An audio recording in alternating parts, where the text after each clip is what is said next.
Going to be Academic Research and Student Affairs. Call to order. Chief of Staff Nickel Juice, will you please do a roll call? Or Winter?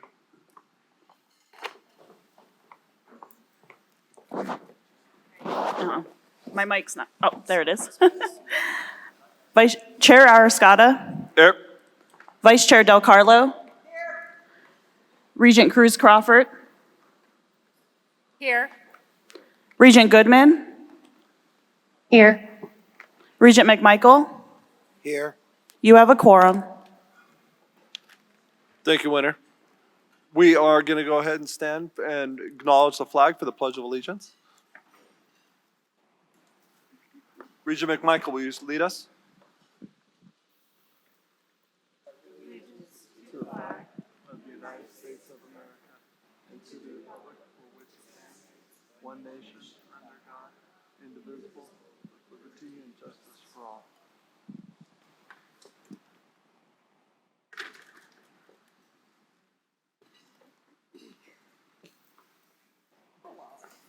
Thank you all for making the journey to the beautiful Truckee Meadows Community College. Truly hope all of you had the enjoyment of watching the balloons as they rise over the valley. So once again, thank you all. Before beginning, we take a moment to recognize that here in Nevada, we stand on the land of the Washishu, the Washoe, the Numu, Northern Paiute, the Niuwe, Western Shoshone, and the Niuwu, Southern Paiute. We take a moment to recognize and honor their stewardship that continues today. With this recognition, we state an intention to rightfully include their voice and respect them as the 27 sovereign tribal nations of Nevada. So, public comment. I'm going to move to agenda number 1 on public comment. For those who would like to call in or offer public comment, please dial 669-444-9171 and enter meeting identification 928-4944-5069 and passcode 555555. Yes. One more time. Please dial 669-444-9171, meeting ID 928-4944-5069 with passcode 555555. We'll take comment from the meeting sites first. And Elko, do we have any public comment from Elko? No public comment in Elko at this time. Thank you. Do we have any public comment in Las Vegas? We do. Please continue. Yes. Good morning. My name is Dr. Sondra Cosgrove. It's spelled Sondracosgrove. I'm speaking today on agenda item number 4, which is approval of Assembly Bill 37. I'm a history professor at the College of Southern Nevada, and I'm the vice chair of the Nevada Advisory Committee to the U.S. Commission on Civil Rights. Our committee's last 2 reports and our current study all share one important finding. Nevada is in a mental health crisis because we lack behavioral health providers. So this new program, which is under AB 37, is sorely needed. I'm asking you today to please approve it so that we can get to work on filling this very important workforce need. Thank you.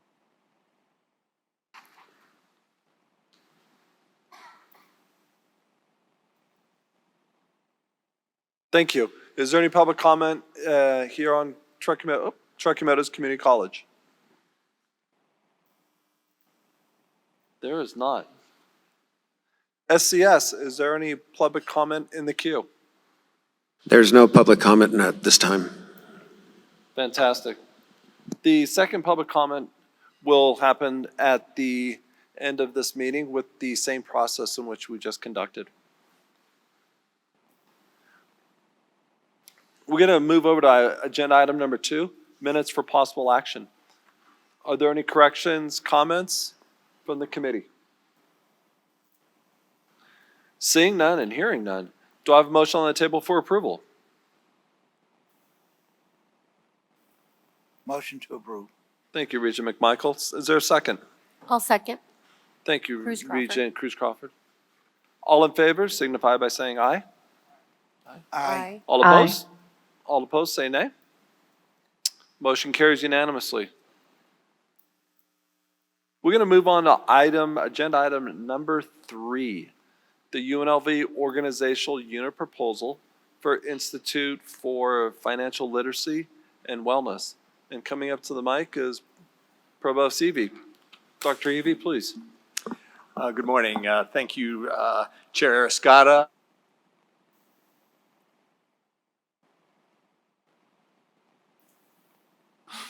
Thank you, Chair Escada, Vice Chair Del Carlo, Regents, and Chancellor Charlton. We're delighted to ask for your approval today for the Institute for Financial Literacy and Wellness. President Whitfield is Student Success President, as he often professes, and he is concerned with wellness completely for the student and the community. And one of the things he charged our leadership team with is harnessing and supercharging the resources that exist on the campus and in the community to build financial literacy and wellness. And so I want to thank our Senior Vice Provost for Academic Affairs, Kate Corrigan, and our Associate Vice President for Enrollment Management, Barb Roberts, for taking on this charge and bringing together all of those resources to create this new institute that will support financial literacy and wellness on the campus through academic programming, co-curricular activities, and even community outreach that will offer free financial literacy educational opportunities to the community. And even as part of this, we're looking at trying to create a student-run credit union, which we're in the middle of that process.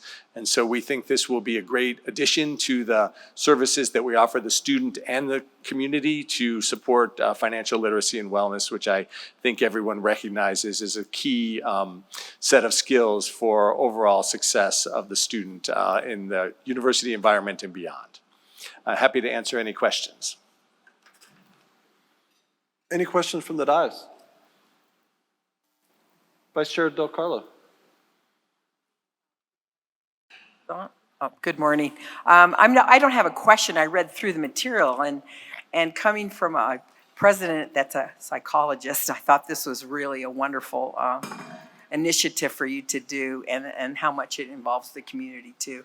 Because as our public comment speaker stated, we do have a mental health crisis in our state, and the more we can wrap our arms around it and address it, the better. And I do remember sitting on this board when I first started that the students at UNLV were willing to pay $5 of credit more to enhance and expand your mental health services. So I see this as a really wonderful, positive things for our students, faculty, staff, and our citizens. So thank you for this endeavor.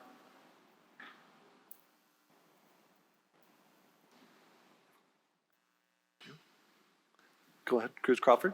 Regent Cruz Crawford for the record. I just have a comment. Before I looked through the materials, I was like, I hope they partner with Junior Achievement. And so I do see that we utilize that in the K through 5 space for our students for financial literacy. So how wonderful will it be for the kids to get that K through higher ed experience with financial literacy and all the partners that you use. We use Nevada State Treasurer for our early kickstart, I think, early kindergarten savings. And I just think that all of your partnerships are very helpful to bring in to the whole community. So thank you. Well, thank you. And I'll note that President Whitfield has been a big supporter of junior achievement since he got on campus and has really leaned into growing that collaboration. Any other questions, comments from the dais? I just have one, and I'm going to echo the sentiments of Vice Chair Del Carlo, is the dual usage in the community and with the university. Strong compliments to that, President Whitfield. Have that equality and the unilaterality and the opportunity for mental health services throughout the entire South, essentially. And will this also be an online option for those having any sort of mental health crisis? I think we will be able to probably add some potential for online offerings because now we're post-pandemic. I think we have a lot of facilities that can support that kind of hybrid type activity. And for the record, Keith Whitfield, president of UNLV. Just to add to that, I think the provost is spot on. We've been talking to a couple of different telehealth providers, and the Clark County School System's been using one, and we're trying to figure out where exactly this is going to fit with everything. But we do have some mental health training that's done by Annie Wiseman, and that is a similar effort to what you're talking about, both to do the telemedicine, but also kind of train the trainers and to be able to spread so that you have peer-to-peer opportunities for wellness as well. Wonderful. Thank you for the response. This is possible action. Hearing no other questions, seeing no other questions. Is there a motion on the table for approval? Tom, First by Vice Chair Del Carlo. Is there a second? Second. Regent. Oh, I apologize. Regent Perkins. Oh, no, I was, Prior to this excuse, motion. thank you, Mr. Chair. Please. I was last minute. It just came to mind, because we do so much work with Extension in the South, I was wondering if there's might be a partnership available or a partnership opportunity to collaborate with Extension to get it out into the community. Thank you. For the record, Keith Whitfield, president of UNLV. The provost might have something to add to this, but actually following the lead of President Sandoval, who has been making a really concerted effort to make sure that UNR and UNLV are actually connected through cooperative extension. Given that he's sitting right next to me, I guess I'll be in his ear asking about that. So thank you very much for the suggestion. Thank you, Regent Perkins. And I apologize, my peripheral is not that good, so thank you for pointing out. There was a first by Regent Del Carlo, and Regent McMichael, was you the second? Thank you very much. Any other questions, comments? Hearing none, seeing none. Do I have, may I have a roll call? Not a roll call, geez. Still too early, the coffee hasn't kicked in. May please, all in favor, please signify by saying aye. Aye. Aye. All opposed? Motion carries. Thank you, Provost. Get comfortable up there. Item number 4, yes, we're going to go. Item number 4 is the UNLV Organizational Unit for Behavioral Health Education, Retention, and Expansion. Provost Heavey, please continue. Thank you. This, as people have recognized this morning, we do have a mental health workforce crisis in the state of Nevada. And Dr. Sarah Hunt of the Kirk Kerkorian School of Medicine has been aware of this and working on this for many years. And we were very pleased to see her get traction this past legislative session with Assembly Bill 34, which has provided actually $2 million of funding to start this new network that will support the entire state in developing a more robust mental health workforce. And it will involve really a K through 20 and beyond set of collaborations across the state.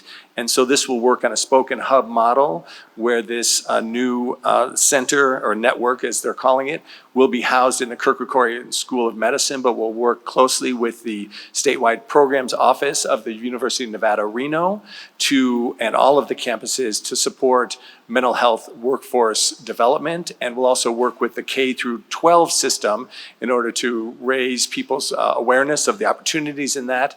And then we'll work in the postgraduate space to try to create more training opportunities for people after they get their degrees, because often students, after they've graduated, still need to be able to accumulate licensed hours under supervision to earn their license.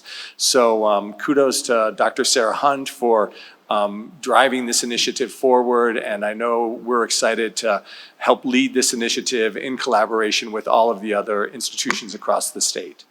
And happy to answer any questions, and I know Dr. Hunt is at the office, at the NSHE office in Southern Nevada, and is available to answer any questions as well. Any questions by committee members? Any questions from other regents in attendance? Yes, Chair. Yes, Regent Boylan. Thanks, Chair. And this is to how this whole of letting board members know what's happening. Now, this article, this agenda item, like another one coming up, I do believe, and it's not through vanity I say this, but I do believe this should have been mentioned to the Health Sciences Committee Chair, and it should have been more something that we could have discussed in the Health Sciences Committee coming up this afternoon. But since it was, I'll talk more about that at my committee, but there is another item also coming up in the item that should have been in the Health Sciences Committee. Health science is not just Korean Medical School or the one up in Reno.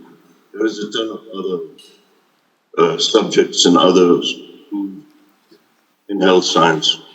So I would appreciate it next time that this is brought to the Health Sciences Committee and the chair of that committee. Thank you, sir. And Interim, I know, oh, you want to comment? please, Interim Chancellor. Sure. So thank you, Regent Boylan, for that comment. And so I know that in our policies and procedures, we do bring forward, as well as the handbook, new unit proposals for action before ARSA, but perhaps Provost TV and Dr. Hunt would be amenable to, at the next meeting, providing an overview. This is an exciting opportunity and a very high need within Nevada, and so perhaps a presentation before the Health Sciences Committee. So this is to create the unit, which is required, and it's very timely because we also they have an appropriation that they need to draw down that has to be part of it expended by June 30th of 2024, and then the second part in June 30th of 2025. So don't know if Provost TV wanted to add to that. Yes, I know, you're exactly right. I know Dr. Hunt would be eager to present to the Health Sciences Committee on this initiative. And as I mentioned, she's been working on it for many years and actually has updated the board a number of times along the way about this effort, including most recently in February of this past year when there was discussion of AB 34 as a possible avenue for funding this initiative. But I know she will be very eager to share the work that they're doing with the Health Sciences Committee. And I don't know if you want to add anything to that, Dr. Hunt. Good morning, Sarah Hunt for the record, Assistant Dean of Behavioral Health Sciences at the Kirk Kerkorian School of Medicine at UNLV. Yes, I'm happy to come talk to any committee that would love to learn more about the Be Here network. Mr. Chair, if I may. Please, Regent Boylan, go ahead. Thank you. And thanks to Ms. Charlton and I nearly said Ms. Healy, Provost Phoebe and sorry, I just lost your name, young lady, who just said something. Awesome, I appreciate that. Just making that we have to do things in such a way that we are all aware of what's happening. So it will be commendable to anything going on in the university, in the NSHE system, that the committees responsible for them are made aware of what's happening. That's all I'm trying to get at. But I do appreciate anything that you might bring to us. And I'll ask it next time. Personally. Thank you so much. I can't either. Thank you, Regent Boylan. One of the items I was noticing with Assembly Bill 37, with the passing of that, is and the Be Here, it's a center that's being established and to serve the entire state of Nevada. Regardless if you're Clark County, Washoe County, you're looking at the rules, you're looking everywhere. And that's going to be a great benefit to the entire state of Nevada. And the populations in which it's going to be targeted to are primarily for the mental health. Doesn't matter age, race, political reference, irrelevant. What it is mostly for the mental health mental health and what's best for the state of Nevada, and I commend you all. Thank you very much. So, hearing the comments from Regent Provost Hevy, do we have any other questions, comments on the dais? Excellent. Do I have a motion for approval? Motion to approve. Thank you, Regent McMichael. Is there a second? Second. Thank you, Regent Cruz Crawford. Did I hear that? Thank you. All in favor signify by saying aye. Aye. Aye. All opposed? Motion carries. Provost Hevy, again, item number 5, which is the organizational unit proposal for Tourist Safety Institute. One I'd like to hear about. Please continue. Thank you, Chair Arascata and Regents and Chancellor. This is another instance where there is a great collaboration between the state and the university that recognizes the ability of the state to utilize university expertise on a critical issue for our economy, which is tourist safety. And so Dr. Robert Ulmer, who is the Dean of our College of Urban Affairs, has a long history of collaborating with state entities to help them think through various issues related to promoting tourist safety. And so at the last minute in the legislative session, there was an opportunity to secure ongoing funding to increase the ability of his faculty and staff to lean into this issue so that they could work with our industry and our law enforcement and state leaders to help develop policy and actionable recommendations to promote tourist safety. So the legislature did allocate $1 million in funding to support this new initiative, and Dean Ulmer has been already actively at work to bring together the campus resources and grow the partnerships that will make this institute successful. And we're asking for approval today to create the formal organizational unit that will be the administrative home of this activity. And Dean Ulmer is present in Southern Nevada, and both he and I are happy to answer any questions you might have about this new institute. Any questions from committee members? Any questions from additional regents in attendance? Oh, and I'm sorry, if I could add one comment, there is a correction that we need to make to the proposal that we submitted. We recognized in our last minute review of this that we had added into the budget costs for indirect expenses. And because this is a state line item in the budget, we realize we cannot do that.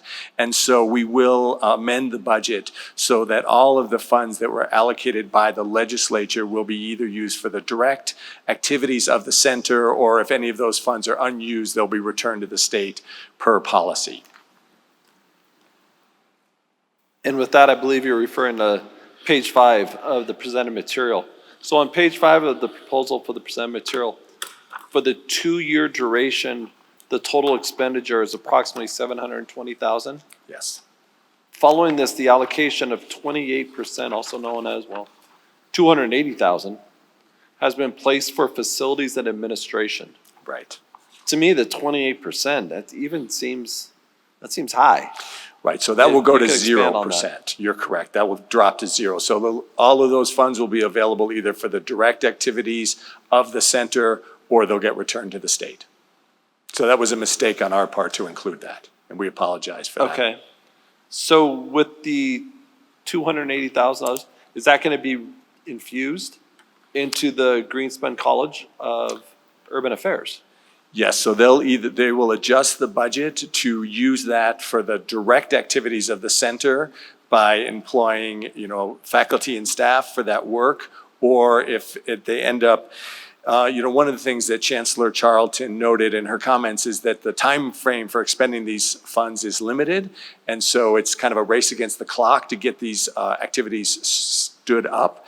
And so it's possible that they won't expend all of the funds, and then if they revert to the state per state policy. Awesome.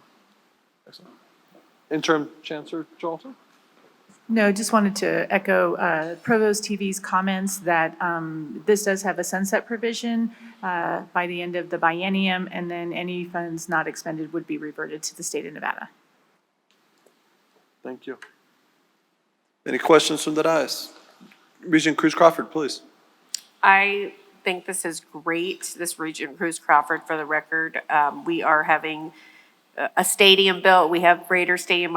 Vegas is changing. I know this is for the state of Nevada, but people are going to keep coming to Vegas if they know it's a safe place. And I see that you are getting funds or trying to secure funds from our hotels. So hopefully our resort fees will pay for some of this. Because sometimes I don't know what they pay for. So, but no, I do think it's a great investment in our future because people come to Vegas because it's safe and it's clean. And we have so many beautiful places outside of Las Vegas that are natural, beautiful places to see, like Tahoe. So I'm excited to see how this investment works out for us. Thank you. Well stated. Do we have any other questions, comments? Seeing and hearing no other comments, do I have a motion for approval? Motion to approve. Thank you, Regent McMichael. Is there a second? Thank you, Vice Chair Del Carlo. All in favor signify by saying aye. Aye. Aye. All opposed, nay. Motion carries. Thank you. Provost TV, one more time. Let's go with item number 6, please. right, UNLV program proposal for a BA in creative practice for possible action. Please, creative practice, expand on that one. Thank you, Chair Arascata, Regents, and Chancellor. We are asking for approval today for a new degree program, as you noted, that is designed really with two purposes in mind. One is for people who are specializing in the fine arts, but really want to have a role beyond just performance, such as museum curator or in the business of fine arts, where the experience in a particular fine art discipline will be important, but a broader set of skills will be necessary. We also have students who start in a performance track sometimes, but either because of their own interests or their lack of passing the juries that are necessary to complete in a performance track need a degree completion path. And so this degree will serve both purposes simultaneously, to have this kind of broader work in the creative and arts, or to students who want to finish a fine arts degree but don't want to continue on the performance path. And we have Associate Dean Dr. Tim Jones down in Southern Nevada, who's been a critical part of developing this proposal, available with me if you have any questions about this new degree program. Any question from the committee? Vice Chair Del Carlo. Again, I don't have any questions. I thought the briefing paper was very well written and very self-explanatory. But again, I applaud UNLV for doing this program. I never realized there was so much to fine arts and the different venues you could go to. And I saw how collaborative this was. I think there was a piece from the business school being so supportive. And I really like that you looked at other universities with their similar programs that you put in the briefing paper. I thought that was really great because, I mean, we are the entertainment capital of the world. I say we, I'm not from Vegas, I'm from up here, but we are all proud Nevadans in this room, and this is one of the things that we can do better than anybody in the world. Our hospitality college, now this fine arts program, and I'm so delighted that there's the money that was funded in the last legislature to get a new building for you, desperately needed. So this program is going to be wonderful for those students that aren't going to play or sing or whatever, but they're going to be more in the administrative part. And I just looked to our own head of our Nevada Museum here in Nevada, here in Reno, who's just so brilliant in his job. And I thought of him when I read this, because he runs our museum here so beautifully, and they're expanding, and I see nothing but just really great things ahead for the school and this program. And this may even attract even more students. because I think that creative side of a person is so very important to develop. And we don't think we're creative. We're told we're not, but we all are. We all have creative genes in us, and it's a wonderful that you're bringing all that out together with the business to have a good career and job. So thank you for this. Thank you. Thank you for your words. Well put. Provost Hebe, question for you. If you could provide clarity on the methodology with the first, third, and fifth year projected headcount. That was question because in the current methodology listed on page 15, boo, it's about as clear as mud. So if you can help me on that, I'd appreciate it. I might have to phone a friend for that one, but let me That's get okay. to that page in the proposal. I know that currently we have a large number of students majoring in fine arts. We have over 2,600 students in this college currently. And so we anticipate that this degree will attract a significant number of students right away. And so I think we thought of these numbers as fairly conservative and basically that we anticipate the students being enrolled full-time and thus the full-time equivalent count and the head count being the same. Though we sometimes go back and forth on how we calculate those numbers. It's always a little confusing. Okay. On new business at the end of today's meeting, I'm gonna be putting in something, not just for yours in particular, just for past items and for future items, and something we'll get follow-up on. But thank you. Yeah, that page 15, it was a little difficult, but we'll definitely follow up in the future. Okay, thank you. Provost Hebe, I know you're comfortable up there, so you can stay for more, if you can have a seat. It's up to you. Thank you. Very well done. We greatly appreciate your time.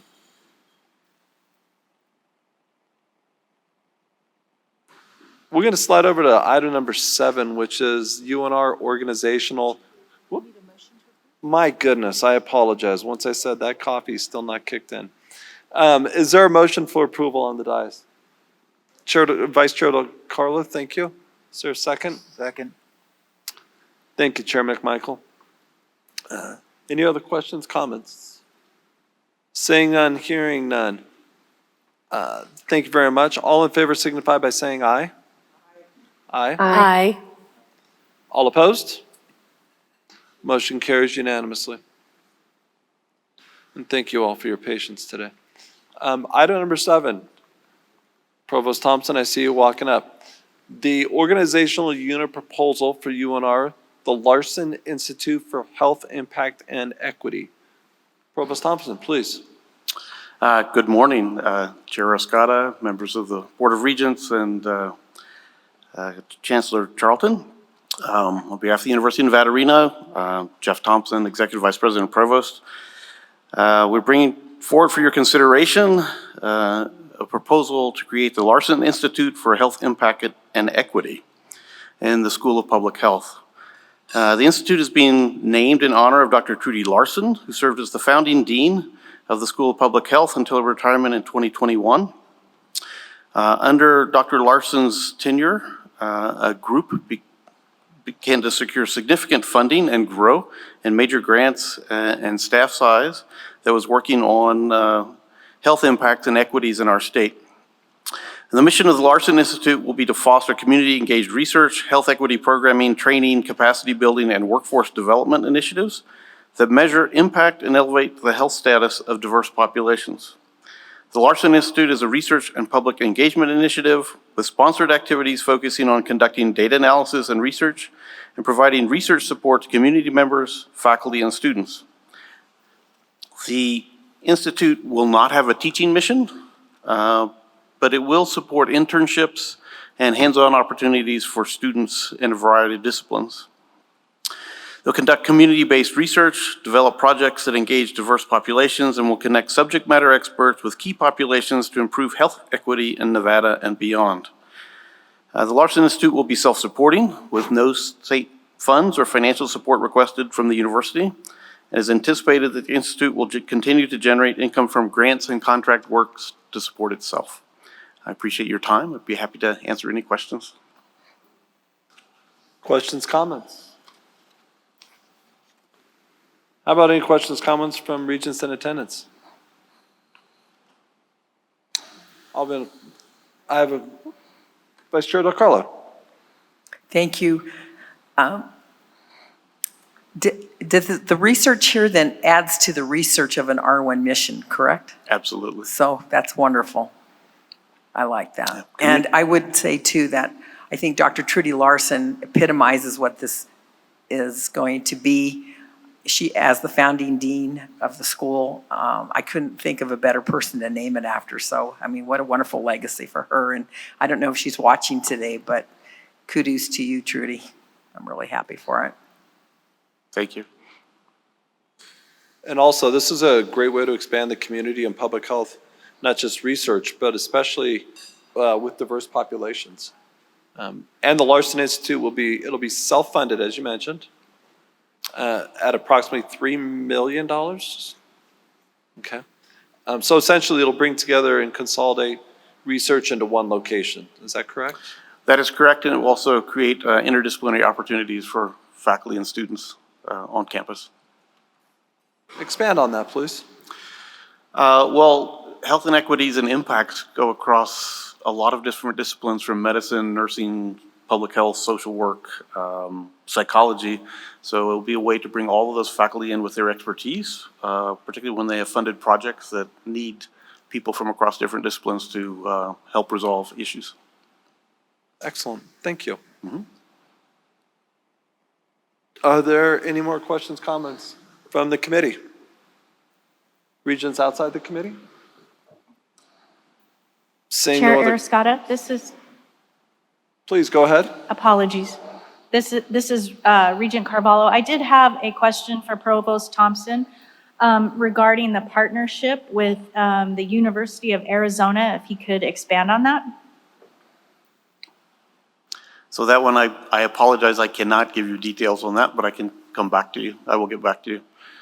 We typically have partnerships with a lot of different universities for different reasons, but the particular one, University of Arizona, I cannot comment on at the moment. That's fine, thank you. There'll be follow-up. I will follow up. Thank you for your forthright answer. Once again, seeing none here, no other comment, do I have a motion for approval? First by Vice Chair DelCarlo, is there a second? Second. Regent McMichael, greatly appreciated. No other questions, comments? All in favor signify by saying aye. Aye. Aye. All opposed? Nay. Thank you. Motion carries. Thank you. Item number 8, the handbook revision for fee waivers for Native Americans. Acting Vice Chancellor of Academic and Student Affairs, who is also now been a new title for our interim chancellor, Patty Charlton, will present for approval for the revision of the handbook. Okay. Please. Thank you, Chair Arascata and Regents. I'd actually like to ask Associate Vice Chancellor Renee Davis for Academic and Student Affairs to present both the next 2 items related to the handbook. She is our expert and guru in all things related to fee waivers and many, many things. Renee? Good morning, Renee Davis, Associate Vice Chancellor for Academic and Student Affairs. We bring for you today for your consideration a revision to Title IV, Chapter 17, Section 16, Fee Waivers for Native Americans. And we're essentially doing 2 things with this revision. One is we're correcting something that was missing from the original proposal that we brought forward in June. We had, in the original proposal, made a reference to our existing board policy having to do with members of tribes located partially or wholly in the state of Nevada. And that didn't quite cover the whole entire population that was covered in the bill. So this simply would bring the handbook language up to date and in compliance with the bill. And essentially, it doesn't matter if the member of the tribe actually lives on those lands. It's just that their membership is the part that's important, or descendancy, based on the bill. And then the second item that we're doing is we're adding a little clarification because this latest revision to the fee waiver includes non-credit courses and self-supported courses. These are courses where students don't always earn a GPA for the courses they take, and so we wanted to add some clarity that the 2.0 GPA requirement applies only when a GPA actually exists. So those are the two things that we really needed to handle with this revision. We also made a few minor grammatical corrections that we found after the fact. So I'm ready to answer any questions, but if not, would ask for your approval, please. Are there any questions from committee members? Any questions from regents in attendance? So, Vice Chair, excuse me, Ms. Davis, question for you. So what you're saying, and I just want to clarify, so the student receiving fee waiver must be a member of the federally recognized tribe with lands either wholly or partially located in the state of Nevada? That is one category of eligibility, Regent Arascata, and that's the one that we're trying to fix. But there also are other provisions for the potential fee waiver recipient could be a member of any tribe, federally recognized, but has perhaps established residency in the state. So that would be, if you're looking at the policy, section 16(1)(bi), that one is, that addresses that population. But yes, the one that we're trying to fix is exactly what you said. Okay, so that student is not required to live on those lands to qualify for the waiver? Correct. Okay. Was there a financial impact stated? It's no different from the last so it doesn't really change from that original fiscal note. So this particular change, we didn't put a fiscal note on because there was not a change from the original policy. It's just really a technical correction. Thank you. Regent Del Carlo. Thank you, Chair. I just have a question. I know this was given to us by the legislature. I'm totally supportive. I think it's a wonderful thing. I find it difficult to have an unfunded mandate that is just going to continue to grow. So with the change that the last legislature did, so you can be part of any nationally recognized federal tribe, and if you move to Nevada and establish residency, then you are eligible, correct? Renee Davis, for the record, that is correct.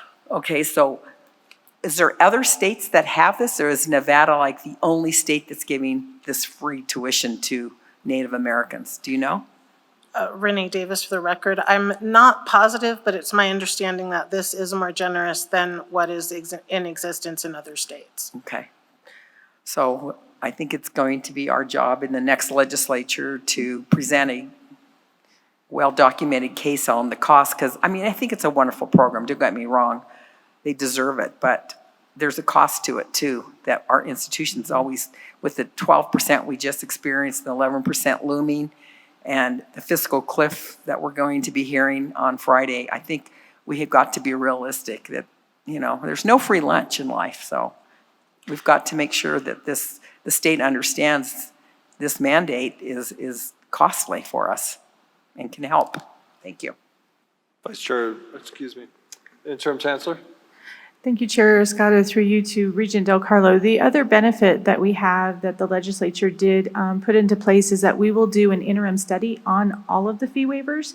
And so that will help us a great deal to exactly advance what you just stated, Regent Del Carlo. So I know that Renee and her team are very anxious to get that going. We're just waiting for the interim committee to be established because this is an important factor for our institutions, just as you said, from a fiscal impact statement perspective. Any other comments from committee members? Comments from other regents on the dais? Mayor? Yes, Regent Goodman.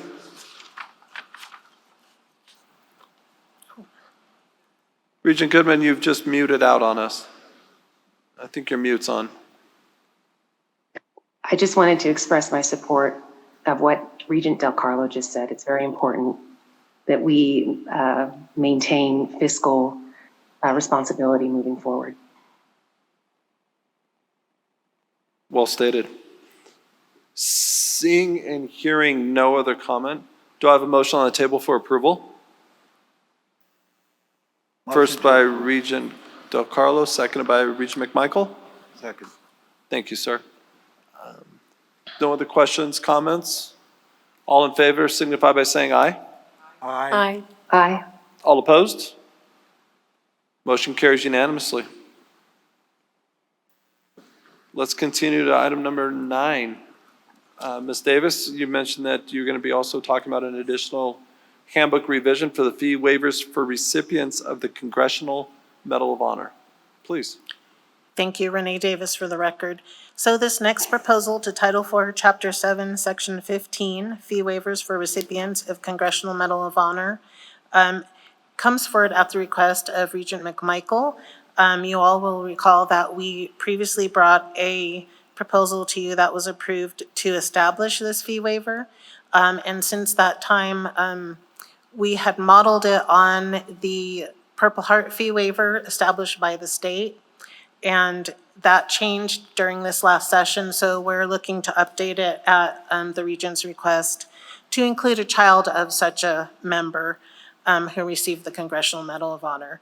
And one thing of note, we made it fairly straightforward that it's just simply the child of the member, and then we put the usual age limits, which is 10 years after the student turns 18. That's very standard with other fee waivers that are similar.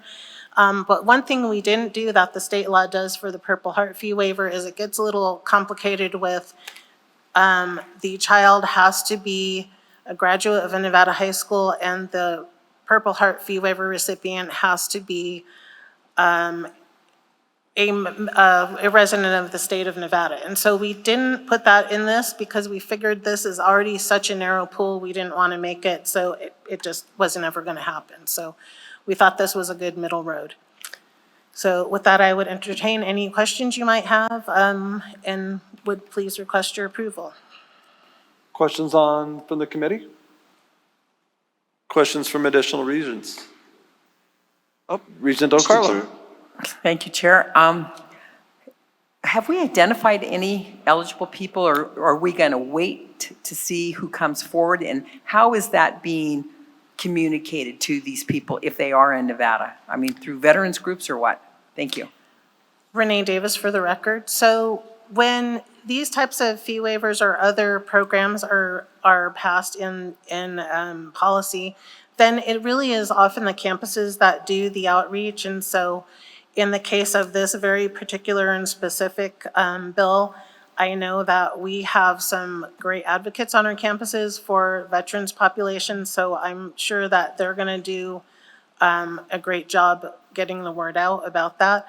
But to my knowledge, I don't know that we go out and try to seek out individuals. Also, we know that the Congressional Medal of Honor, Chancellor Charlton has done quite a bit of research on the Congressional Medal of Honor recipients, and we know that there aren't a great number of them currently alive. Many of them actually were awarded based on Civil War service, for example. So I don't know if Chancellor Charlton has any nuggets she wants to share. No. So, but it is a fairly small population. No, I would say it is limited, but the majority of the surviving Congressional Medal of Honor recipients are actually from the Vietnam War. That's the largest group that's left, and so, which is sad, but over 3,000 plus Congressional Medal of Honor recipients, over 1,500 were from the Civil War alone. And so it's a very narrow but very prestigious award. And I would just echo what Renee had stated, that our veterans offices on our campus are absolutely unbelievable. And so communicating with them and their outreach, I think will go a long way. Thank you all. So just for clarification, this is correcting and streamlining the wording and the appropriate verbiage. Is that correct? This is adding new language to add the It's child new language. of. Perfect. Thank you very much for the clarification. Do we have any other questions, comments from the committee members? Oh, I apologize. Regent Boylan, please continue. Thank you, sir. No problem. Regent Del Carlo kind of covered my question. Do we have even recipients in our NSHE schools, colleges, etc.? That's what I'm curious about, which would be awesome. So I suppose either Ms. Charlton or Ms. Davis would know that. Do we have? Regent Boylan, this is Renee Davis for the record. Yes, ma'am. You broke up a little bit, but I think maybe your question was, do we have any recipients currently of this award in our institutions? And no, we haven't had any yet. It is pretty new, Yes, ma'am. though. That was my. Okay. Thank you. That was my question, so I appreciate that. Thank you, ma'am. Thank you, sir. Mr. Chair. Thank you very much. Any other questions, comments? Hearing no other comments, do I have a motion for approval? Motion to approve. Thank you, Regent McMichael. Second? Regent Carvalho? First, Del Carlo, geez. I was looking at Regent Carvalho down there on the video. Second, thank you very much. All in favor signify by saying aye. Aye. All opposed? Motion carries unanimously. Thank you very much, Ms. Davis. Regent McMichael, thank you, sir. We're going to go over to item number 10, the Foster Youth Fee Waiver and Program Report. This is going to be presented by the Foster Youth Ambassador, Laura Obrist, and will present a report regarding the Foster Youth Waiver adopted by the board in 2018. Ms. Obrist, please. Yes, my biggest worry is the clicker, so hopefully I get this right. Laura Obrist for the record. I am the system level representative for the NSHE Fostering Success Initiative, and thank you to the Regents for the opportunity to present today. All right, there we go. I will be covering two topic areas today, which are outlined in much greater detail in the report. First, I'll be talking about the progress of the fee waiver program over the past 5 years. And second, I'm going to share some major highlights of the system-wide initiative work over the past 2 years since the last biennial report. And the first thing we're going to cover is the growth of the fee waiver program. So the initiative was launched when the board unanimously approved the foster youth fee waiver in September of 2018. So we are now at the 5-year mark for this crucial piece of financial aid for our students who have experienced foster care. Nevada was the 29th state to implement a college financial assistance program specifically for students with foster care history. And as of 2022, there are now an estimated 37 statewide college financial assistance programs that are dedicated to college students with foster care history. In approving the waiver, the board laid the foundation for our higher education system to more effectively support these students. And following the board's lead, a committed statewide network of NSHE employees and community partners is working collaboratively to achieve the initiative's ultimate vision of building a comprehensive, sustainable, and permanent education support system for Nevada students who have experienced foster care, from secondary education completion to post-secondary education attainment to a career path. And with this vision in mind, the initiative's mission is to more effectively recruit, support, and retain students who have experienced foster care. And the fee waiver is key in achieving that goal. So the policy has evolved since the board approved the original version. At the June 2022 meeting, the board made 2 fee waiver policy changes that slightly expanded eligibility. First, the board standardized the eligibility requirements for young people who were in the care of a Nevada Child Welfare Agency, regardless of the state from which they graduated high school. And second, they reduced the age at which a student must have been in the custody of the Nevada foster care system from 14 to 13 years old, because age 13 perfectly aligns with the FAFSA question related to this population. So since the fee waiver policy was approved, NSHE employees and community partners who are part of what is now known as the Nevada Fostering Higher Education Support Network have been working diligently to raise awareness of the fee waiver program throughout the state. The first entering cohort for the waiver was in the 2018 to 19 year, and we had 38 students. We're now up to 116 unduplicated students. As of the latest year we have data for, which means that the number of students awarded waivers across the system grew by 205.3% between the first and fourth years. In terms of cost, the total cost of the waiver across the system started at $106,361 in year one and increased to $426,478 by year four. This is an increase of 301% between year one and year four. The remaining data that we will be covering, sorry, didn't switch, is on fee waivers. The remaining data on the recipients includes demographics, persistence, and graduation rates, and then the credentials earned. So this data was a new addition for the second biennial report. And first, I'm going to go over the demographic info for the most recent year.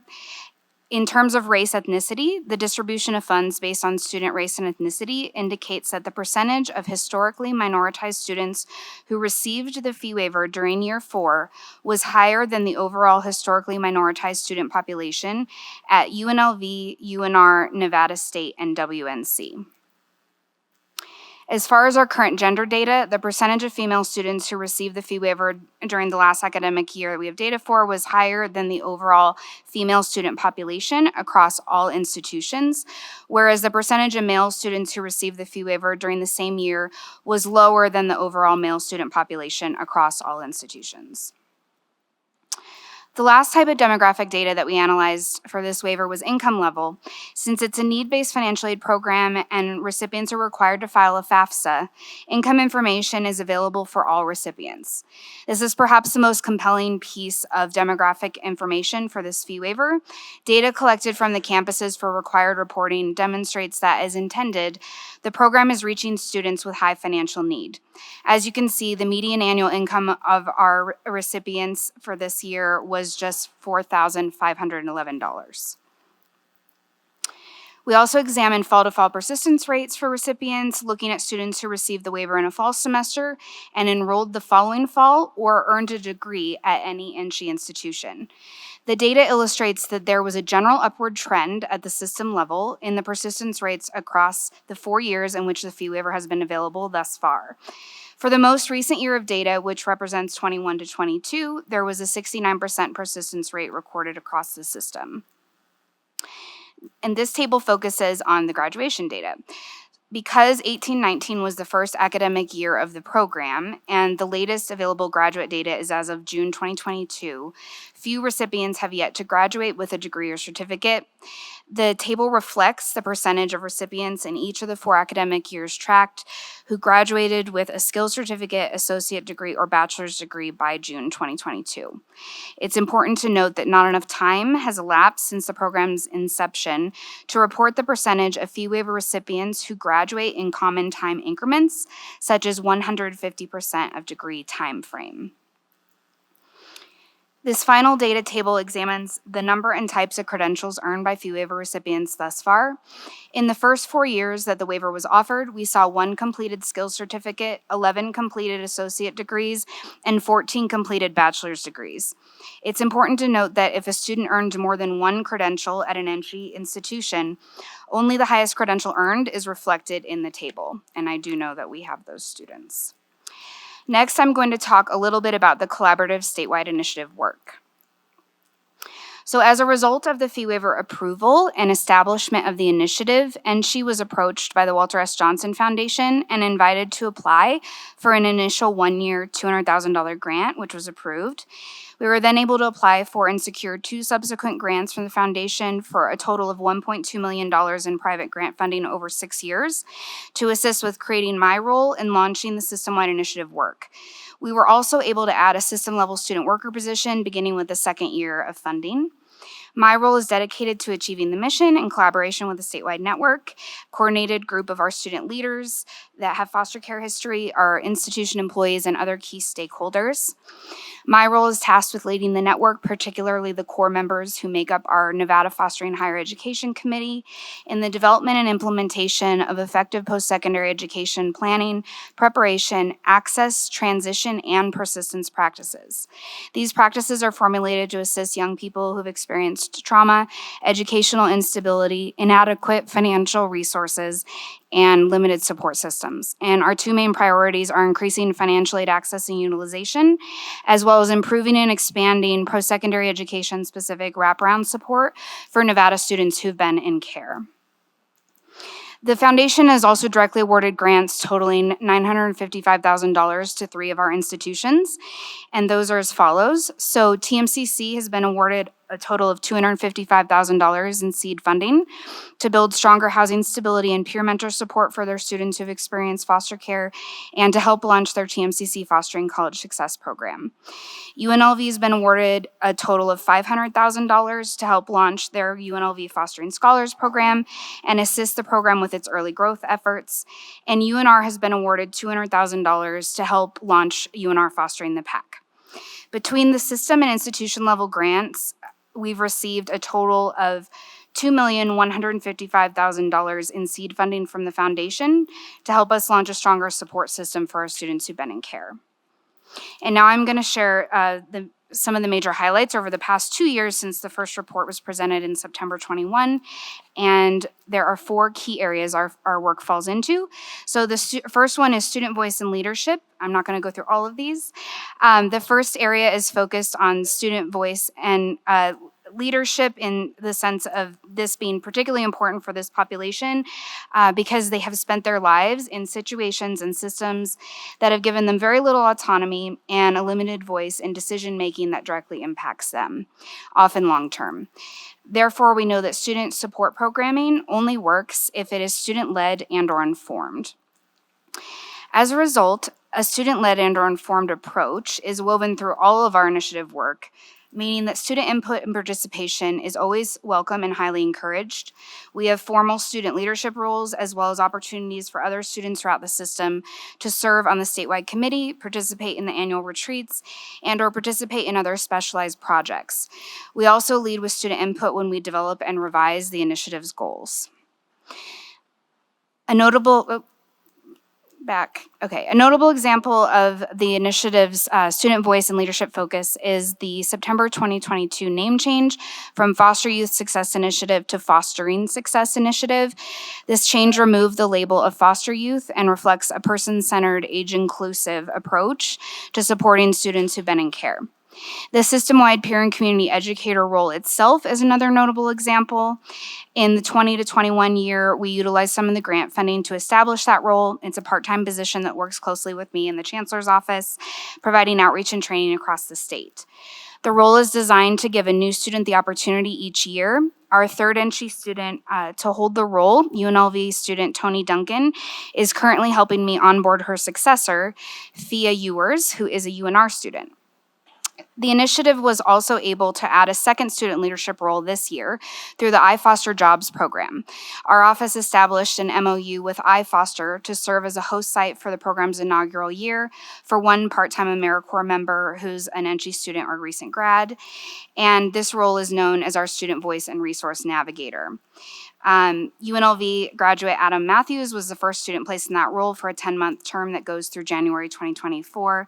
And we plan to continue serving as a host site along with UNLV, which currently has 2 members, and hoping CSN and Nevada State will join us. The second focus area is about building and maintaining a cohesive statewide network that collaborates and is committed to learning about the unique circumstances, challenges, and needs of this population.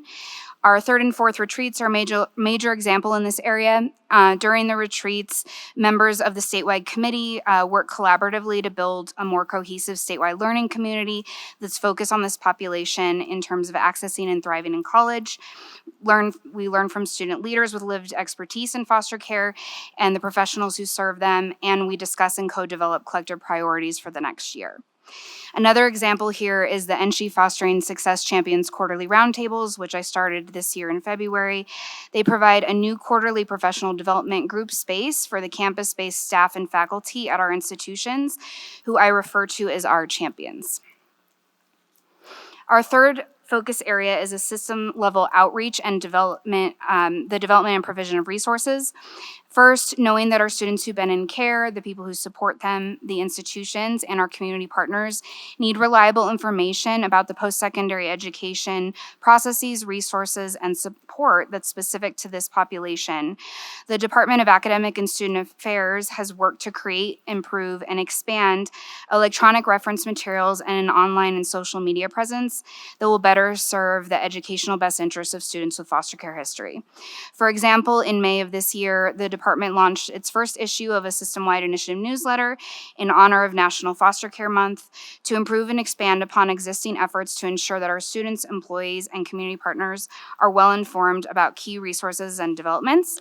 If you want to get the newsletter, you can sign up on our website. Okay, sorry, what did I just do? Sorry about that. Okay, another key example in this area is the UNLV Fostering Scholars Program Coordinator Heather Richardson, peer and community educator Tony Duncan, and I all serve on a monthly 8th Judicial Court, District Court, OPLA Review Panel. It's a long name. They started in early 2022, and that is designed to improve the high school to college pipeline for Clark County youth in foster care. And finally, throughout 22 and 23, the NSHE Department of Academic and Student Affairs partnered with Foster Love again. We've partnered with them before to provide supplemental funding support to Nevada students who've been in care through their rapid response program.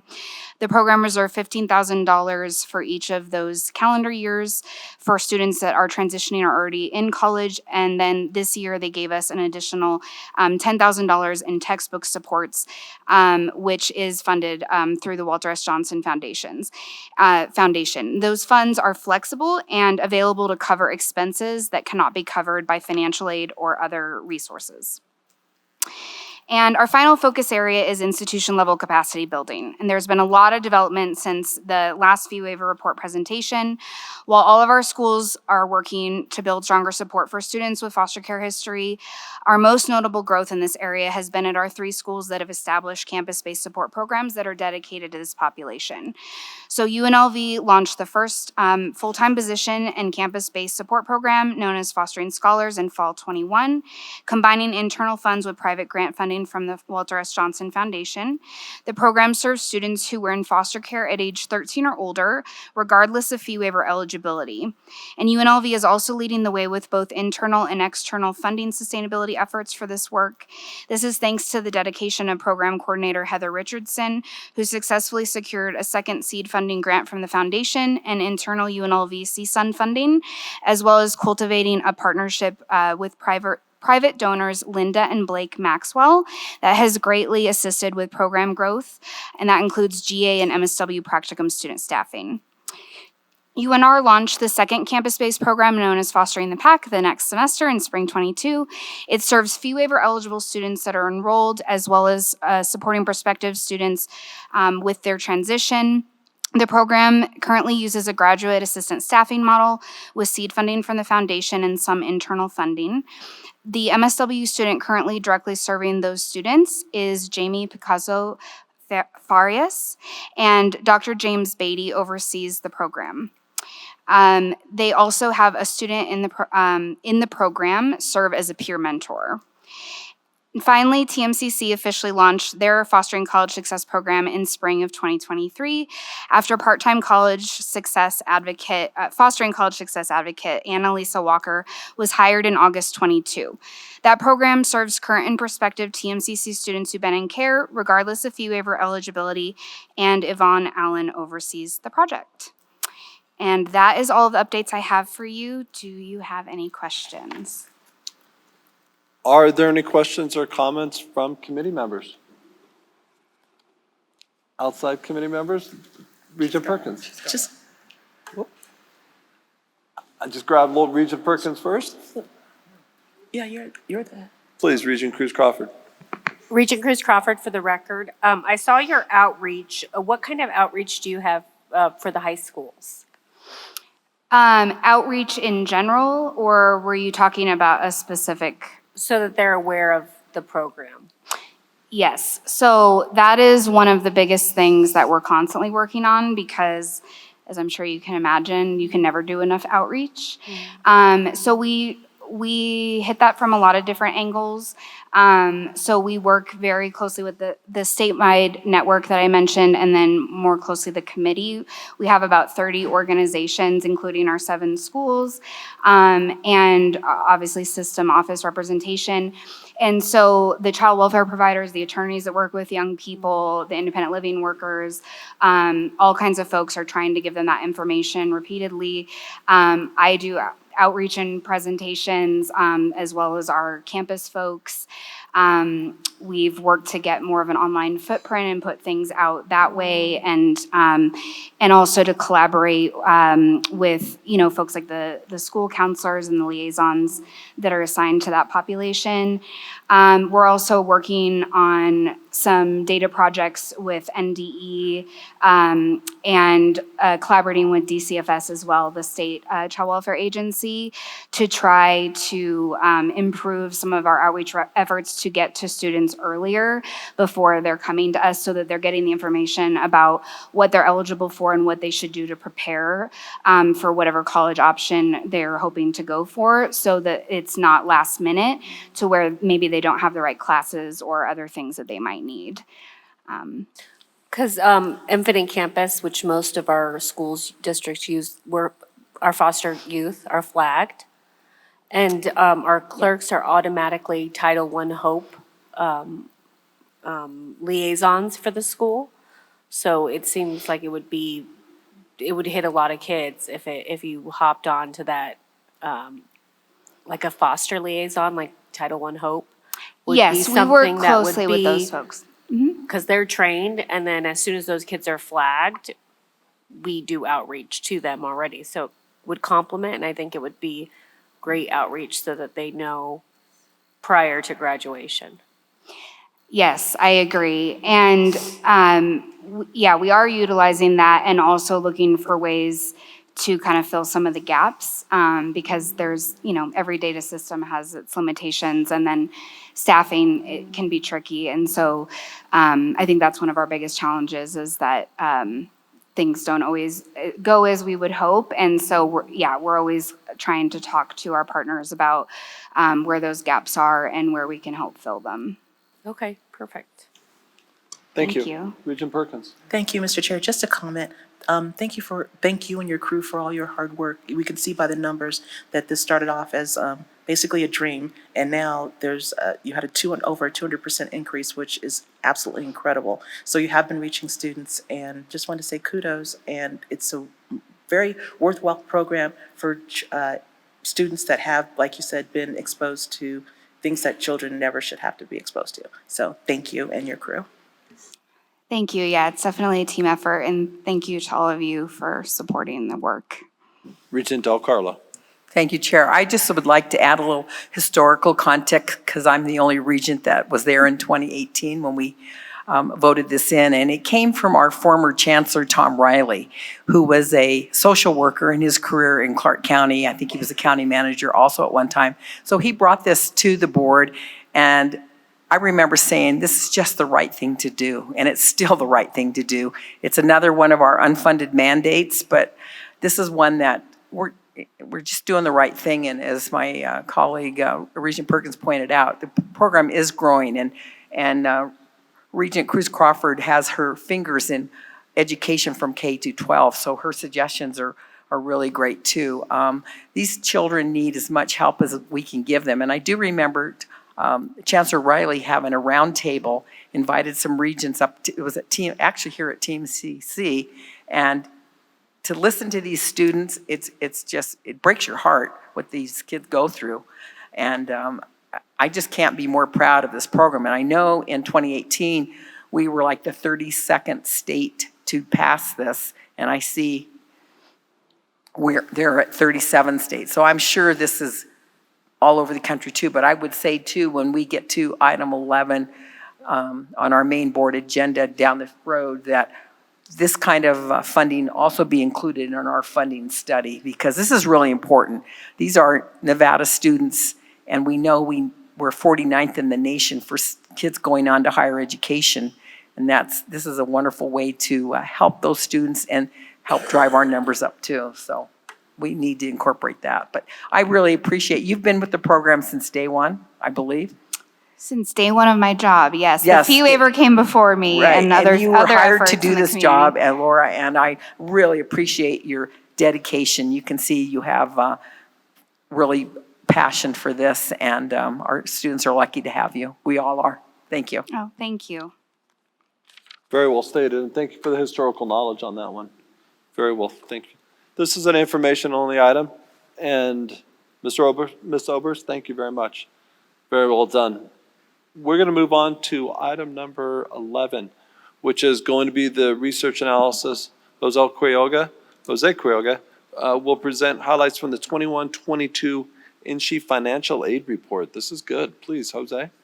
Thank you, Chair Escada, Vice Chair DelCarlo, and Regents for the opportunity to talk and present the 2021-22 financial aid report. We know financial aid supports all of our students directly in their pursuit of higher education. It supports the board's strategic goals, and the report fulfills board requirements and gives us an opportunity to talk about the national landscape of financial aid and how that landscape affects our students here in Nevada.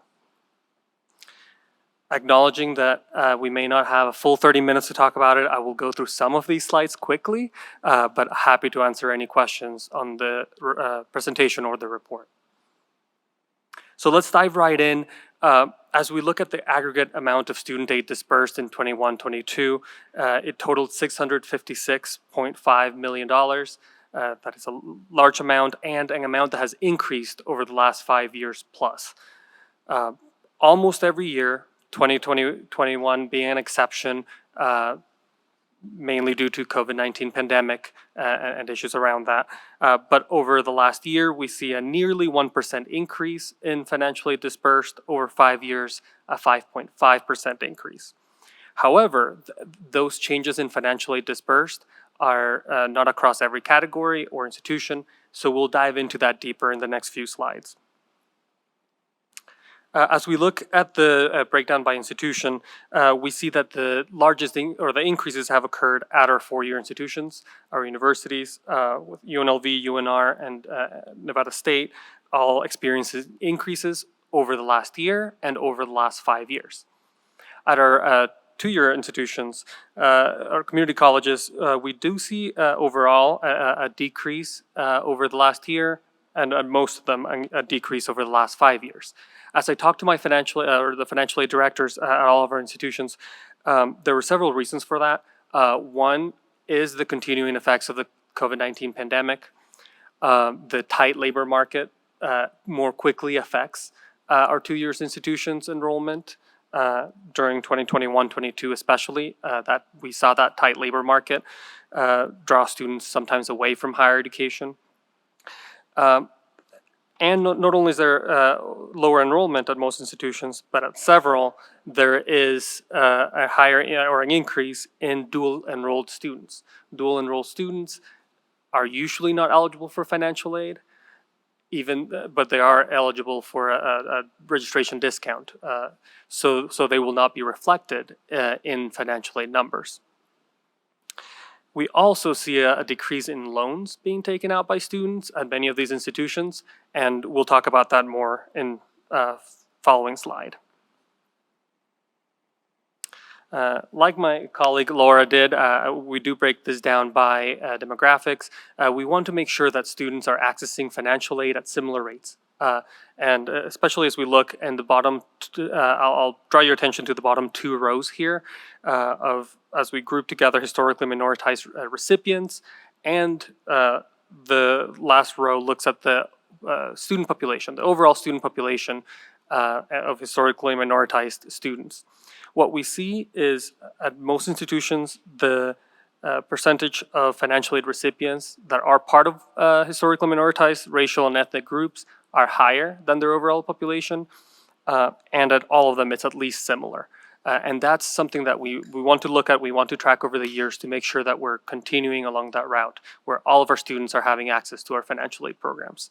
And that's something that I know all of our institutions and financial aid offices are always out there making sure all of our students are getting information on how to apply for the FAFSA and all other aid. What is new this year, starting in 21-22, is at Regent Arascata's request, we began gathering data on how are students who are registered with the Disability Resource Centers at our institutions accessing financial aid. And this is the first time that we were able to fully gather that data. I know it took us a few years, Regent Arascata, but I think it was a really important request and one that we are continuing to work on. What we see here is, I think, really good news. We're seeing that students registered with the DRCs are accessing financial aid at least similar rates, many times at higher rates than students who are not enrolled. Hard to go into exactly why, but these students are often meeting with DRC counselors, and I know that our financial aid offices have a focus on making sure that all students are accessing financial aid. We'll continue to track this number on future reports as well. Next, I'll start looking at specific programs, some of the major programs that our students receive. In 21-22, the Pell Grant, this chart looks at the average Pell Grant received by students. We do see that it remained flat between 2020-21 and 21-22. That isn't a typo, it's the exact dollar amount. I had to check it a couple of times. It's different by a few cents. What we see is that though that remained flat, the overall amount of Pell Grants dispersed did increase, meaning that more students are receiving Pell Grants. A little under 1%, it was 0.9% more students received the Pell Grant in 21-22 compared to prior years. Now, one thing that I do like to point out is that the maximum award for that year was $6,495 over fall spring. However, we will never reach that. No institution would usually reach that because for a student to receive that maximum amount, they would have to have the highest category of financial need and enroll full-time, 12 credits or more. So we can work on one of those, right? We can work on getting our students to enroll in more credits. We can't really have all of our students be at their maximum financial need. However, it's an area that we track and continue to overall see growth over several years. I will also point out that this is one of the major programs students receive aid in, with $124.2 million being dispersed to our students across institutions. As opposed to the growth we've seen in Pell Grant, as we look at student loans, those have decreased over the years. That is, I think, a good trend that we see that decrease. It matches the national landscape. Students are borrowing less, and our financial aid offices are working with students to make sure that they're well informed as they borrow. I would be remiss if I didn't point out, as a former financial aid administrator and somebody that used student loans, that student loans can be a really important part and a necessary part in funding a student's education. I would not have been able to go through my education without student loans, and nor would many students that I have counseled. However, seeing that lowering trend is really encouraging. It again tells me of the work that financial aid offices are doing, talking with their students, making sure they're well informed, they're only borrowing what they need. And that is decreasing. Over the last 5 years, it's decreased approximately 7%. The last kind of major category here of aid that I will go over is Nevada state-funded financial aid programs. And I will, in the interest of time, I will only touch on the ones that had major changes. The overall category of these programs remain relatively flat, a very small increase from the previous year. However, we do see some changes in the two major programs. The Millennium Scholarship decreased for the first time in a long time, both in total dollars awarded and in the percent of the total of these groups. Several reasons for that. Again, the pandemic touched everything, including enrollment, and partially caused by the pandemic, partially not, the number of high school graduates in 2021-22 was lower. If that continues, that could affect many things, but one of them will be Millennium Scholarship Awards. Some of the other programs remained relatively the same. But another change was in the Regents Higher Education Opportunity Award. We counted in state-funded programs. However, it is only about 14% of the program is funded by the state. The majority of that program, 86.2%, is funded by registration fee set-asides. So it's our own students paying into their fees is what is funding most of this program. And it dispersed $71.3 million. That's an increase from the prior year, and it continues to increase as a percentage total of our programs.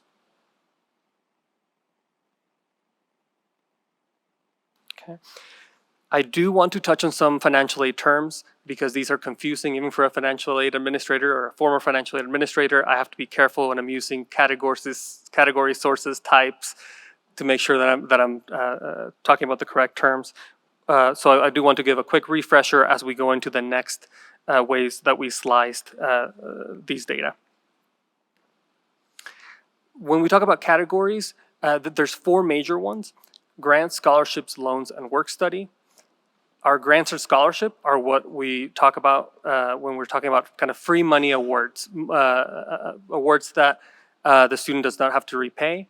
The major difference that I want to point out in these two is that grants tend to be based on financial need, and scholarships tend to be based on merit items like writing an essay, maybe test scores or athletic scholarships. There's lots of different categories. There's a little bit of crossover. Some grants require completion of an essay, some scholarships require financial need, but these are general categories. We all know what loans are, money that has to be repaid. I do like to point out there's been a lot of talk of loan forgiveness, but that is really limited for them. Most students do have to repay the vast majority of loans. And finally, when we talk about work study, we do count work study as a financial aid award, but the student does have to work to earn those funds. So as we look at that breakdown, we will see loans remain the highest category of financial aid disbursed, but that has decreased in the last several years, 5 years plus. And scholarships, grants, especially grants, and student employment have picked up that proportion of aid dispersed. When we talk about sources of financial aid, those can come from the federal government, the state government, from the institution itself, and from the private sector. Some of the major awards under federal include the Pell Grant. Direct student loans are the biggest program there. State funds we already talked about, the 6 major programs there. Institutional funds include a piece of the RHEOE award, RHEOA award and scholarships. And on the private side, we have scholarships, grants, loans, all from the private sector that come to help fund our students. With that, we see the federal government makes up the majority of the sources of financial aid. However, that has also decreased, and that is paired with the decrease in student loans, because most financial aid loans are federal. As those decrease, so do the federal government, as well as Pell Grant. Although it has increased over the years, it has not proportionally kept pace with increases in state and institutional aid.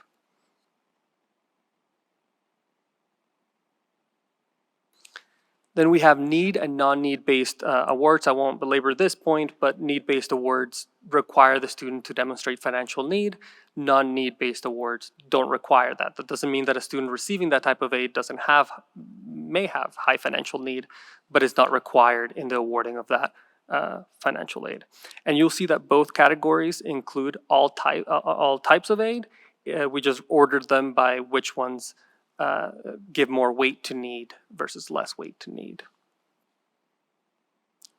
In this one, we included the last 10 plus years of financial aid, and just to show that shift from almost a 50-50, not quite split into 2011-12, to increasing non-need aid.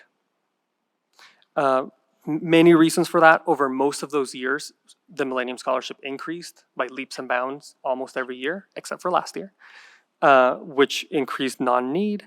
And as student loans, the highest decrease in student loans has been in the subsidized category. Our highest need students are borrowing less. Again, I think a good thing when that's being replaced by other aid, but it's important as our financial aid advisors talk with our students that students are borrowing when necessary and are not only swayed by national conversation of the student loan crisis, that though real, can sometimes serve as an impediment for a student that really needs a small amount to get through their education.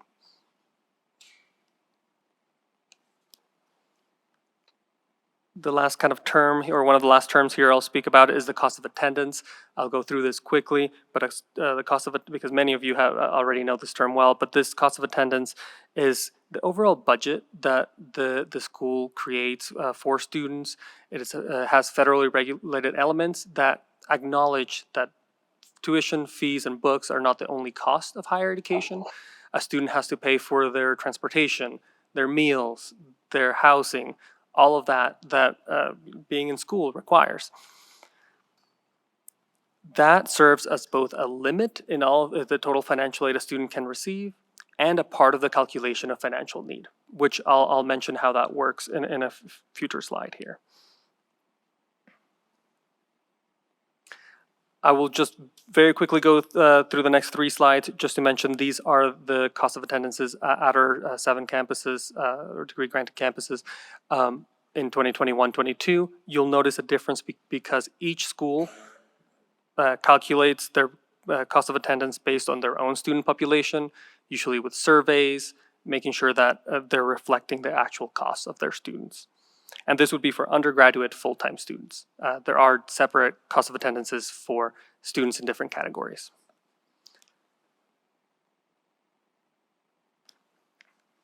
Now, FAFSA, one of our favorite topics because it is one that all students ask about, rightly so. The free application for federal student aid, I will point out that it does say free, so a student should never pay to fill out the FAFSA. I just plug that in wherever I can because I hear of too many students paying sometimes to do it, which they never should. And financial aid advisors are always there and available to help students fill this out. It's an annual application, and it's used to come out with what's called the expected family contribution, and that's a number that's used to calculate a student's financial need. I will also point out here that usually I say this is an annual application coming out October 1st. It will not this year. We've been notified by the Department of Education that because they're doing major changes to the application this year, that will be delayed until December is the expected time frame. Again, an important tool in determining financial need, and we covered some of those major changes that are going to occur in a presentation on June 21 that's linked from this presentation.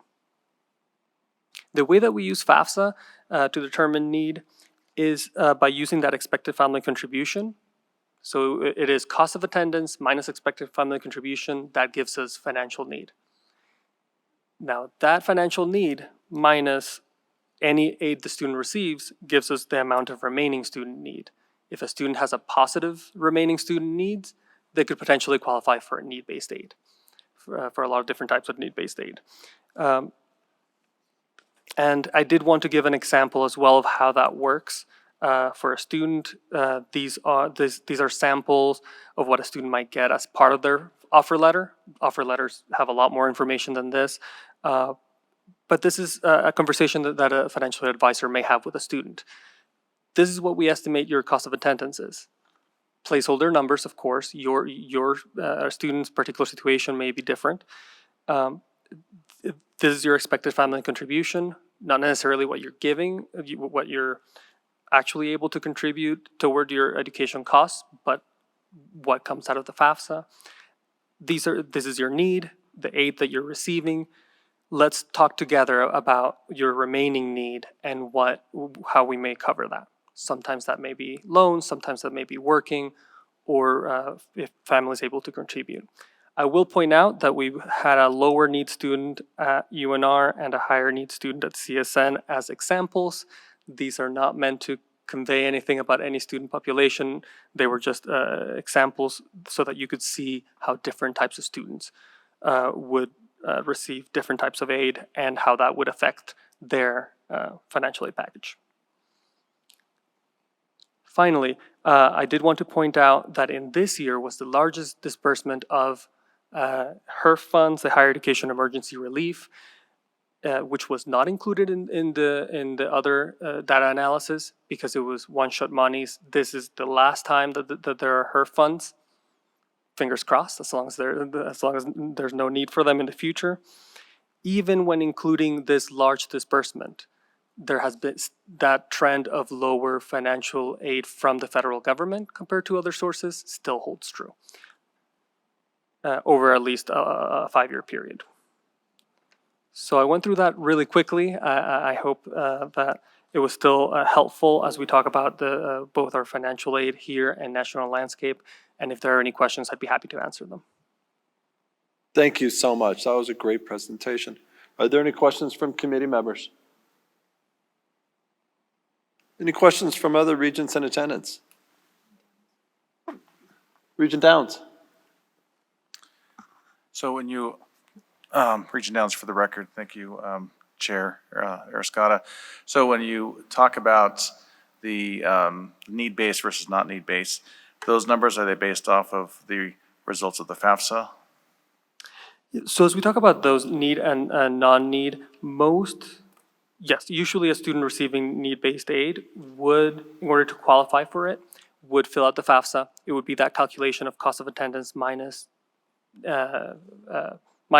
expected family contribution, and a student would be eligible in that calculation. The Pell Grant's slightly different, also counted as need-based, and it is based on the FAFSA numbers as well.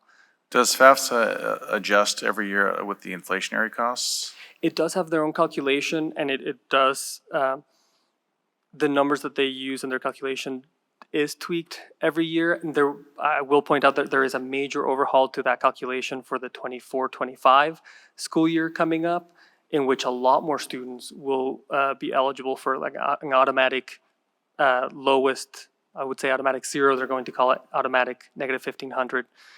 Regardless, it means the highest financial need that there is. And they do adjust every year based on funds available, especially for the Pell Grant. Okay. That number, that EFC, expected family contribution, has increased. Excuse me, let me rephrase that. The highest EFC that's eligible for the Pell Grant, for example, has increased over the years. Okay. The other way that updates is because cost of attendances typically have gone up over the years. So as you have a higher cost of attendance minus EFC, as cost of attendance increases, it means that we're going to see higher financial need. I didn't know if, looking at the chart where the need-based had gone down as time has gone on, you attributed part of that to the millennium, but I didn't know if part of that could also be that they haven't been keeping those adjustments to the actual cost of living expenses. So. And that is very possible. I haven't looked at that specifically. I will point out that I believe the overall dollars over time have increased, but yes, the proportion has decreased of need versus non-need. Okay, thank you. Yeah. Thank you, Regent Downs. Any other questions, comments? Regent Del Carlo. Thank you, Chair Arascata.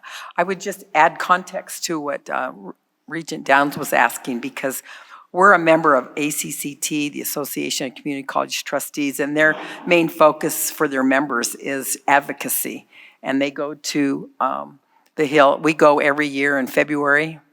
Usually there's a pretty good sized delegation. We had students 2 years ago, and it was very meaningful to take our students. But we go and advocate for increased FAFSA funding. And it should be noted too that last year the Congress passed the prison education. This was first year this year that students well, we call them students. We don't call them prisoners. We call them students when they're incarcerated and that are taking classes. So I think that's really good too. But I just wanted to say that because it's really great that we advocate for our students in Congress. So thank you. Thank you. And I did have a question. I did the math, and 21.3% of that one slide you showed all the different with the Kenny Gwynn, the Nevada Promise, there's 139.9 million in state funding out of 656.3 million total student aid that's received. So the state's funding 21.3%. And do you know, Jose, if we're like average in the country, or is that lower, higher than most other states? And if you don't have that, could you get that for me, please? I can come back with that. Okay. I will point out that it is an even lower amount because a good 86% of that RHEOA is actually student funded. So the whole 139.9 million is an even inflated amount of state aid. So I will point that out in the data we get back to you. Thank you. Wonderful, great point there, Regent Del Carlo. Regent Cruz Crawford, please. Regent Chris Crawford for the record. A couple of questions. Who sets the parameters for the Millennium Scholarship? Is that the Treasurer's Office? Or is that like, who sets the parameters? Jose Quiroga for the record. The parameters are set both in NRS, along with, there are some that are set in the handbook, set by the Board of Regents. However, the basic parameters are set in NRS. Okay. And then I'm just wondering, because it seems like it changes, all what's evolved, I guess, to make it last longer, I guess. The next question I have is, do we use all the funds that are set aside for the Millennium Scholarship and Nevada Promise? Definitely. So interestingly, the funding mechanism for the Millennium is kind of separate from how would say this? It so far has not been limited by the funding of the awards. So all of our students who are eligible for the Millennium receive it. There have been concerns about that money running out, and there has been over time general fund infusions of money into the Millennium Fund. But all of our students who are eligible receive the Millennium. So my question is, are we using all the funds? I'd like a report I would do that under new business. I just want to make sure that we're using the money that we have, set aside for that. And then in your report, I got a text from a constituent asking about private loans that students and parents take out. Are those available, that data available? That data is included in the loans dollars, but we didn't break it out into private loans. Okay. That data does come from our campuses. Okay, because I do think that's significant because typically they're higher rates and don't qualify for if there is loan forgiveness later on, a lot of the times, the private loans. Agreed. Although the vast majority of loans are federal, the students that do have to take out private loans, usually it is at a much higher rate than that is subsidized or even unsubsidized loans from the federal government. So it is an important part to point out that private loans are there and most of the time are not as advantageous as a federal loan. And I just want to do a shout out. My daughter's going to UNR. I made her take out the smallest loan ever just to build out some responsibility. We did Nevada prepaid tuition because I was educated on the programs we have in Nevada. But she did have to go through loan counseling. So I really appreciate, I don't know if I got that. That's probably why I just finished paying my student loans last year. But I think it's good for kids. It kind of freaked her out, but then I'm like, it's $500, you're fine. But anyways, I think it is good to educate our students, and I appreciate the efforts the universities are doing and colleges. Yeah, thank you. I'm also paying my student loans back. And I have a little cold. I'm not crying over this, even though financial aid does make me cry sometimes. Any other questions, comments? This information you provided was extremely helpful today in our audience. I think we have the largest contingency of students I've seen at most quarterly meetings. And hopefully they all listened with great intent, because having the opportunity for this financial aid, and the financial aid report provides every student a greater opportunity to achieve graduation with potentially debt-free or minor debt, if that. So we look forward to future reports. Thank you so much. Thank you, sir.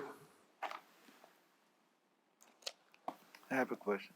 Oh, hold on one sec, Jose. Regent McMichael, I apologize. Go ahead, sir. Yes, I'm still finding it hard to believe that most of these private loan companies somehow get first crack at the students. Why is it these companies still even exist if we have federal loans, Millennium Scholarships, Pell Grants available for students? How is it we can't get to them first so that if they have to take out any additional loans, it'd be a much smaller portion of the finance burden that they have?